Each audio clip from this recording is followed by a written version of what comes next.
Vamos lá, meus queridos, dando continuidade aqui nas perguntas. Professor, por que tem guerra espiritual se o espírito não sofre de esquecimento? Será que eles não lembram de tudo isso? Do que é? Como é que é?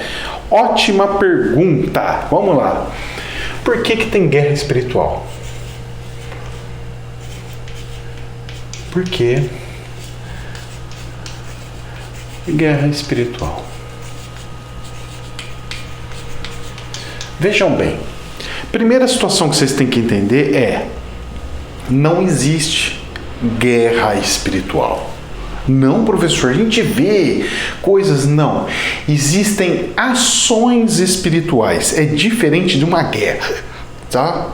Porque guerra fica um de um lado, outro do outro, fala, vamos lá agora, tá? Não. Você tem que entender o seguinte, vamos lá. Você tem em um ponto o céu e você tem o outro ponto, o inferno. Ok? Muito bem. Ninguém daqui do inferno consegue adentrar no céu. Então, no céu não tem como ter guerra. Já começa por aí. O céu não tem lutas, porque você só tem pessoas boas, pessoas que gostam da paz, do amor e tudo mais. Né? Aquela historinha da carochinha que todo mundo sabe de cor. Muito bem. Aí nós temos o inferno, que é a casa deles aqui, certo? O plano espiritual, pelo que eu saiba, o plano espiritual não fica vindo aqui no inferno falando assim, ó, vocês têm que fazer isso. Não faz. Tem um outro lugar que chama Terra. Aqui nós temos o planeta Terra. Tá aqui, é o planetinha Terra. E tá aqui os seres humanos, tudo lindo, maravilhoso, vivendo, tudo numa alegria, que felicidade, tá até sorrindo, que alegria que tá aqui. Tudo lindo, maravilhoso, vivendo, trabalhando, fazendo tudo que gosta, que quer. Muito bem. O que acontece? Chega esse daqui, ele tá sofrendo alguns problemas. Então vem esse aqui para comer. Então ele vem para comer.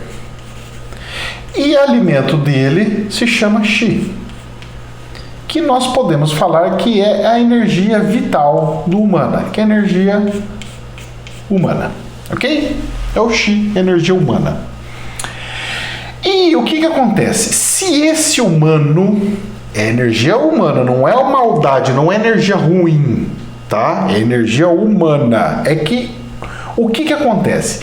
Se a pessoa é boa, ela vibra bem, o capetinha não consegue entrar na pessoa. Então você altera a vibração da pessoa. Olha só como é que é diferente. Aqui a gente tem costume de falar que é mais fácil da pessoa entender, mas aqui eu vou dar uma desmembrada para facilitar, para aprofundar o estudo. Aí ela muda a vibração dela aqui e aí o capetinha consegue entrar. O capetinha conseguindo entrar, ele fica... Imagine ele sentando numa mesa, podendo comer. Ele fala, que delícia, a energia da pessoa tá lá. E a pessoa se sentindo fraca, tudo bem, fraca. Professor, então seria mais ou menos igual um parasita, uma lombriga, por exemplo? É isso aí. É uma lombriga. Veja os demônios como lombrigas. O pessoal que vive no inferno, os espíritos que vivem no inferno, veja como se fosse lombriga. Eles entram dentro de você, se alimentam do que você come, da sua energia, do seu alimento, e fica lá, até o dia que você tomar um remédio para parasita. Aí você tá passando mal, muito mal, passando dificuldade, aí você faz uma oração, fala, meu Deus! Aí faz o chamado, Deus! Dá o grito lá, Deus! Me ajuda! Aí vem os anjos, tchum! Ele vem para intervir. Aí o anjo chega na pessoa e fala assim, capeta, lombriga, o negócio é o seguinte, o espírito está falando, pediu a nossa ajuda.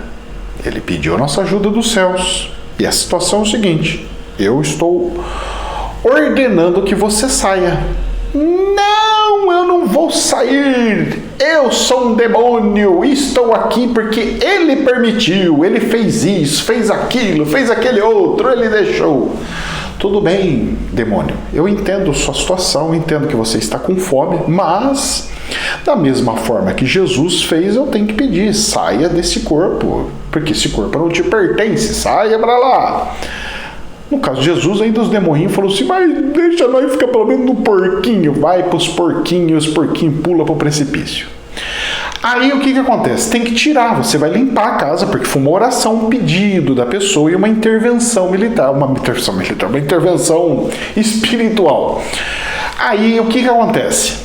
Preste atenção. O que acontece? O espírito ruim, ele não quer sair, ele não vai sair, ele não quer. Quem que vai querer perder? Aí o plano espiritual do bem tem que tirar dali. E como ele tira? Ele tira a força de fato. Ele pega como se fosse um bandido, fala, pega, dá seus braços, vou te amarrar e vou te tirar daí. As pessoas chamam essa intervenção policial do espírito como guerras espirituais. Só que tem um detalhe. Poderia se chamar como de fato uma guerra, se no caso não tem um, mas tem vários. Tem vários. Um monte de bichinho tá aqui, ó. A pessoa juntou um gramulhão. E esses daqui, inclusive, estão fechando até os caminhos da pessoa para ela ficar afundada e sempre piorar cada vez mais. Aí, quando eu tenho muitos, eu também preciso de outros muitos para tirar esses daqui. Então, tipo, se tem um anjo resolve. Se tem 10, eu preciso de 10, 15, 20 anjos para ajudar a resolver. Aí que nós chamamos de falanges.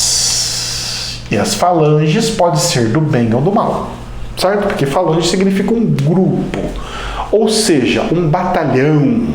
É uma forma, é o batalhão em espiritual. É a mesma coisa, certo? É a mesma coisa alguém falar abacaxi e ananás.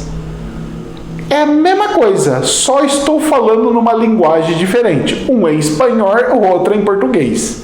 Mas é a mesma coisa. A mandioca é a mesma coisa. É mandioca, mas um lado chama chama aipim e o outro chama de mandioca. Mas é a mesma coisa. Entendeu? Aí o que acontece? Vem o espiritual com o seu exército, porque vem um batalhão, certo? Vem uma coletânea ou falange ou exército. Que como a nossa cultura pega e fala assim, vamos lá. O exército é algo bom. O nosso exército nos protegeu. Então o exército é formado dentro de um país com uma conotação de proteção desse país. Então, para o bem, fala exército de Deus. E para o mal, fala-se falange do mal. Mas, na verdade, também é o exército do mal. Ou exército os inimigos, é a mesma coisa. Por que existe a guerra espiritual se os espíritos estão conscientes, estão sabendo? Porque esse daqui, ele tem um problema, ele sente fome, ele tem a necessidade de comer. Aí ele pega e não quer perder isso daqui, porque se ele perder isso aqui, ele perde a comida dele. Mas, professor, então ele faz isso porque ele não tem consciência, porque ele não acha comida? Sim. Mas isso também está errado, professor. Por que o bom não dá comida para eles? Eles dão. Só que ele pega e fala: você, para ter a comida de Deus, você tem que vibrar o amor. Só que para você vibrar o amor e ficar no estado de espírito em amor, você precisa encarnar. Então, se você quiser, demoinho, eu te encarno, você supera, vai ser uma pessoa linda, maravilhosa, feliz, perfeita, e você vai poder ir para o céu. E você vai poder se alimentar da energia de Deus em espírito. Aí o que acontece? As filas que entram para a encarnação são todos de demônios, porque todo mundo está aqui pagando dívidas. Tem algum problema que precisa corrigir? Porque se você não tivesse problema para corrigir, você estaria no céu e não precisa voltar. Sua evolução estaria completa, estaria tudo perfeito, para que voltar? Voltaria para uma missão ou outra. Isso é um caso separado, é outra coisa. Estou falando no geral, no global. E aí os espíritos, os demônios, eles não querem muito. Então, conforme vai criando as dificuldades deles, vamos lá, vamos supor, um exemplo.